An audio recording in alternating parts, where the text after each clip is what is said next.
नमस्कृत्य नरं चैव नरोत्तमं देवीं सरस्वतीं व्यासं ततो जयमुदीरयेत्।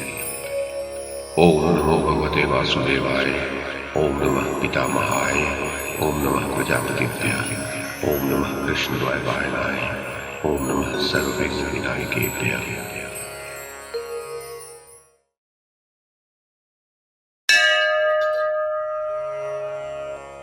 जनमेजय ने पूछा, द्विश्रेष्ठ धर्मराज युधिष्ठिर ने शत्रु संतापी वासुदेव को गांधारी देवी के पास किस लिए भेजा? जब पूर्व काल में कृष्ण संधि कराने के लिए कौरवों के पास गए थे, उस समय तो उन्हें उनका अभीष्ट मनोरथ प्राप्त ही नहीं हुआ, जिससे यह युद्ध उपस्थित हुआ। ब्राह्मण, जब युद्ध में सारे योद्धा मारे गए, दुर्योधन का भी अंत हो गया, भूमंडल में पांडुपुत्र युधिष्ठिर के शत्रुओं का सर्वथा अभाव हो गया, कौरव दल के लोग शिविर को सुना करके भाग गए और पांडवों को उत्तम यश की प्राप्ति हो गई, तब कौन सा ऐसा कारण आ गया जिससे कृष्ण पुनः हस्तिनापुर गए? विप्रवर, मुझे इसका कोई छोटा मोटा कारण नहीं जान पड़ता, जिससे अप्रमेय स्वरूप साक्षात भगवान जनार्दन को ही जाना पड़ा। यजुर्वेदीय विद्वानों में श्रेष्ठ ब्राह्मण देव, इस कार्य का निश्चय करने में जो भी कारण हो वो सब यथार्थ रूप से मुझे बताइए।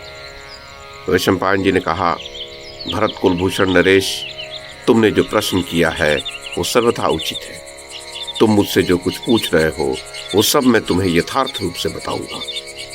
राजन भरतवंशी महाराज, धृतराष्ट्र पुत्र महाबली दुर्योधन को भीमसेन ने युद्ध में उसके नियम का उल्लंघन करके मारा है, वो गदा युद्ध के द्वारा मारा गया है। इन बातों पर दृष्टिपात करके युधिष्ठिर के मन में बड़ा भारी भय समा गया। वे घोर तपस्या से युक्त महाभागा तपस्विनी गांधारी देवी का चिंतन करने लगे। उन्होंने सोचा, गांधारी देवी कुपित होने पर तीनों लोगों को जलाकर भस्म कर सकती है। इस प्रकार चिंता करते हुए राजा युधिष्ठिर को उस समय एक विचार आया कि क्रोध से जलती हुई गांधारी देवी को पहले शांत कर देना चाहिए। वे हम लोगों के द्वारा इस प्रकार पुत्र का वध किया गया सुनकर कुपित हो अपने संकल्प जनित अग्नि से हमें भस्म कर डालेंगी। उनका पुत्र सरलता से युद्ध कर रहा था, परंतु छल से मारा गया। ये सुनकर गांधारी देवी इस तीव्र दुख को कैसे सह सकेंगी? ऐसे अनेक प्रकार के विचार करके धर्मराज युधिष्ठिर भय और शोक में डूब गए और वासुदेव से बोले, गोविंद, अच्युत, जिसे मन के द्वारा भी प्राप्त करना असंभव था, वही ये अकंटक राज्य हमें आपकी कृपा से प्राप्त हो गया। यादव नंदन, महाबाहो, इस रोमांचकारी संग्राम में जो महान विनाश प्राप्त हुआ है वो सब आपने प्रत्यक्ष देखा। पूर्व काल में देवासुर संग्राम के अवसर पर जैसे आपने देवद्रोही दैत्यों के वध के लिए देवताओं की सहायता की थी, जिससे वे सारे देव शत्रु मारे गए थे, महाबाहु अच्युत, उसी प्रकार इस युद्ध में आपने हमें सहायता प्रदान की। वृष्णिनंदन, आपने सारथी का कार्य करके हम लोगों को बचा लिया। यदि आप इस महासमर में अर्जुन के स्वामी और सहायक न होते तो युद्ध में इस कौरव सेना रूपी समुद्र पर विजय पाना कैसे संभव हो सकता था? कृष्ण, आपने हम लोगों के लिए गदाओं के बहुत से आघात सहे, परिधियों की मार खाई, शक्ति, भिंदीपाल, तोमर और परशुओं की चोटें सहन की तथा बहुत सी कठोर बातें सुनी। आपके ऊपर रणभूमि में ऐसे ऐसे शस्त्रों के प्रहार हुए जिनका स्पर्श वज्र के तुल्य था। अच्युत, दुर्योधन के मारे जाने पर वे सारे आघात सफल हो गए। कृष्ण, अब ऐसा कीजिए जिससे वो सारा किया कराया कार्य फिर नष्ट न हो जाए। कृष्ण, आज विजय हो जाने पर भी हमारा मन संदेह में झूल रहा है। महाबाहु माधव, आप गांधारी देवी के क्रोध पर तो ध्यान दीजिए। महाभागा गांधारी प्रतिदिन उग्र तपस्या से अपने शरीर को दुर्बल करती जा रही है। वे पुत्रों और पौत्रों का वध हुआ सुनकर निश्चय ही हमें जला डालेंगी। वीर, अब उन्हें प्रसन्न करने का कार्य ही मुझे समयोचित जान पड़ता है।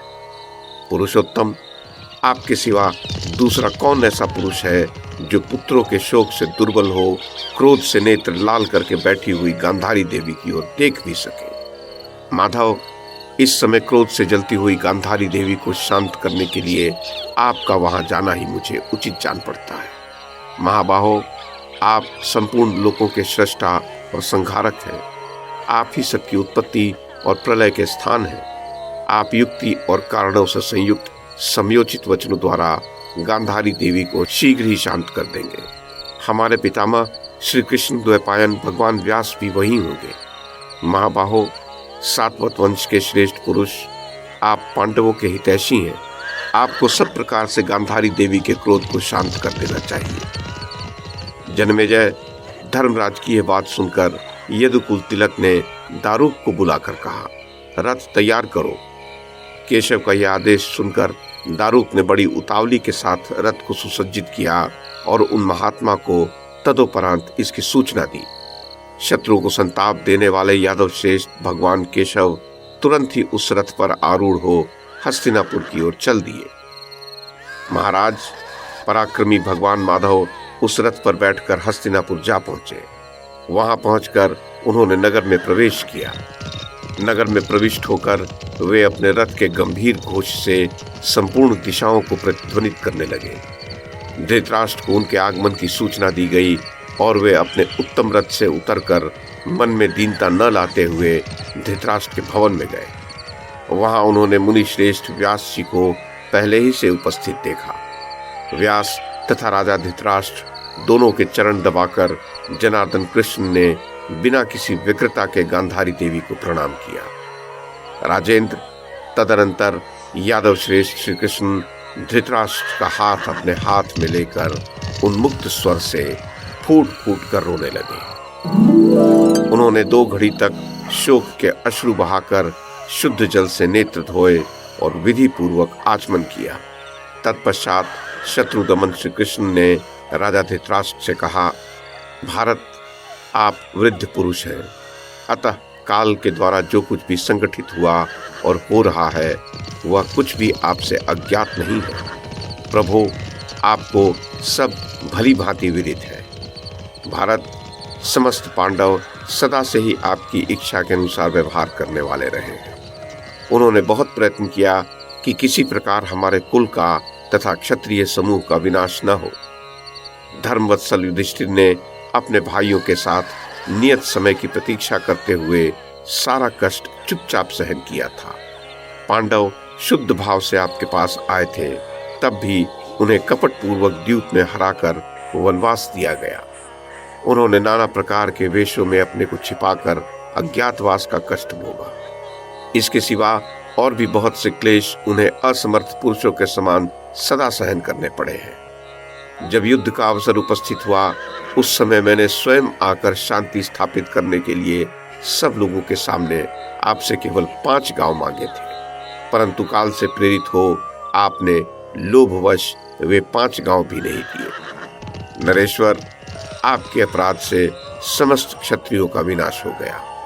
भीष्म, सोमदत्त, बाल्हिक, कृपाचार्य, द्रोणाचार्य, अश्वत्थामा और बुद्धिमान विदुर जी ने भी सदा आपसे शांति के लिए याचना की थी, परंतु आपने वह कार्य नहीं किया।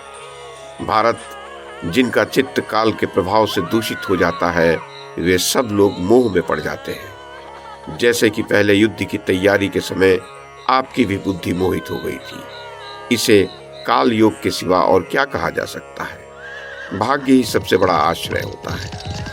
महाप्राज्ञ, आप पांडवों पर दोषारोपण न कीजिएगा, परंतु धर्म, न्याय और स्नेह की दृष्टि से महात्मा पांडवों का इसमें थोड़ा सा भी अपराध नहीं है। ये सब अपने ही अपराधों का फल है। ऐसा जानकर आपको पांडवों के प्रति दोष दृष्टि नहीं करनी चाहिए। अब तो आपका कुल और वंश पांडवों से ही चलने वाला है। नाथ, आपको और गांधारी देवी को पिंड और जल तथा पुत्र से प्राप्त होने वाला सारा फल पांडवों से ही मिलने वाला है। उन्हीं पर यह सब कुछ अवलंबित है। कुरुप्रवर, पुरुष सिंह, आप और यशस्वी गांधारी देवी कभी पांडवों की बुराई करने की बात न सोचें। भरत श्रेष्ठ, इन सब बातों तथा अपने अपराधों का चिंतन करके आप पांडवों के प्रति कल्याण भावना रखते हुए उनकी रक्षा करें। आपको नमस्कार है। महाबाहो, भरतवंश के सिंह, आप जानते हैं कि धर्मराज युधिष्ठिर के मन में आपके प्रति कितनी भक्ति और कितना स्वाभाविक स्नेह है। अपने अपराधी शत्रुओं का ही संहार करके वे दिन रात शोक की अग्नि में जल रहे हैं, कभी चैन नहीं पा रहे हैं। पुरुष सिंह, आप और यशस्विनी गांधारी देवी के लिए निरंतर शोक करते हुए नरश्रेष्ठ युधिष्ठिर को शांति नहीं मिल रही है। आप पुत्र शोक से सर्वथा संतप्त है। आपकी बुद्धि और इंद्रियां शोक से व्याकुल है। ऐसी दशा में वे अत्यंत लज्जित होने के कारण आपके सामने नहीं आ रहे हैं। महाराज जन्मेजय, राजा धृतराष्ट्र से ऐसा कहकर शोक से दुर्बल हुई गांधारी देवी से यदुश्रेष्ठ ये उत्तम वचन बोले। सुबल नंदिनी, मैं तुमसे जो कुछ कहता हूं उसे ध्यान देकर सुनो और समझो। शुभे, इस संसार में तुम्हारी जैसी तपोबल संपन्न स्त्री दूसरी कोई नहीं है। राघी, तुम्हें स्मरण होगा उस दिन सभा में मेरे सामने ही तुमने दोनों पक्षों का हित करने वाला धर्म और अर्थयुक्त वचन कहा था, किंतु कल्याणी, तुम्हारे पुत्रों ने उसे नहीं माना। तुमने विजय की अभिलाषा रखने वाले दुर्योधन को संबोधित करके उससे बड़ी रुखाई के साथ कहा था, ओ मूढ़, मेरी बात सुन ले, जहां धर्म होता है उसी पक्ष की जीत होती है। कल्याणमयी राजकुमारी, तुम्हारी वही बात आज सत्य हुई है। ऐसा समझकर तुम मन में शोक न करो। पांडवों के विनाश का विचार तुम्हारे मन में कभी नहीं आना चाहिए। महाभागे, तुम अपनी तपस्या के बल से क्रोध भरी दृष्टि द्वारा चराचर प्राणियों सहित समूची पृथ्वी को भस्म कर डालने की शक्ति रखती हो। जन्मेजय, वासुदेव की ये बात सुनकर गांधारी ने कहा, तुम जैसा कहते हो वो ठीक है। अब तक मेरे मन में बड़ी व्यथाएं थीं और उन व्यथाओं की अग्नि से दग्ध होने के कारण मेरी बुद्धि विचलित हो गई थी, परंतु जनार्दन, इस समय तुम्हारी बात सुनकर मेरी बुद्धि स्थिर हो गई है। क्रोध का आवेश उतर गया है। केशव, ये महाराज अंधे और वृद्ध हैं और इनके सभी पुत्र मारे गए हैं। अब समस्त वीर पांडवों के साथ तुम ही इनके आश्रयदाता हो। जन्मेजय, इतनी बात कहकर पुत्र शोक से संतप्त हुई गांधारी देवी अपने मुख को आंचल से ढककर फूट फूट कर रोने लगी। तब महाबाहु केशव ने शोक से दुर्बल हुई गांधारी को कितने ही कारण बताकर युक्ति युक्त वचनों द्वारा आश्वासन दिया, धीरज बधाया। गांधारी और धृतराष्ट्र को सांत्वना दे माधव ने अश्वत्थामा के मन में जो भीषण संकल्प हुआ था उसका स्मरण किया। राजेंद्र, तदनंतर वे सहसा उठकर खड़े हो गए और व्यास जी के चरणों में मस्तक झुकाकर प्रणाम करके कुरुवंशी धृतराष्ट्र से बोले, कुरुश्रेष्ठ, अब मैं आपसे जाने की आज्ञा चाहता हूँ। अब आप अपने मन को शोकमग्न न कीजिए। द्रोण पुत्र अश्वत्थामा के मन में पापपूर्ण संकल्प उदित हुआ है, इसलिए मैं सहसा उठ गया हूँ। उसने रात्रि को सोते समय पांडवों के वध का विचार किया है। जन्मेजय, ये सुनकर गांधारी सहित महाबाहु धृतराष्ट्र ने केशी हंता केशव से कहा, महाबाहु जनार्दन, आप शीघ्र जाइए और पांडवों की रक्षा कीजिए। मैं पुनः शीघ्र ही आपसे मिलूंगा। नरेश्वर, तत्पश्चात वासुदेव दारुक के साथ वहां से शीघ्र ही चले गए।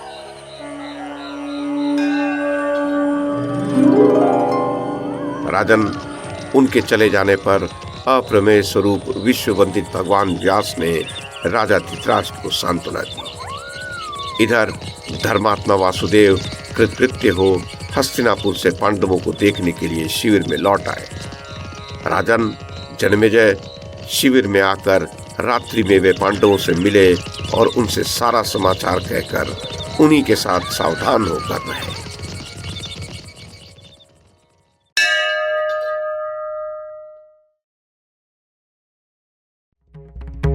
YouTube के माध्यम से महाभारत की कथा को एक श्रृंखला के रूप में प्रस्तुत करने का हमारा ये प्रयास यदि आपको सराहनीय लगा हो तो कृपया इस कड़ी को लाइक और शेयर करें, चैनल को सब्सक्राइब करें और बेल आइकन को दबाएं। साथ में अन्य लोगों को भी देखने के लिए प्रेरित करें।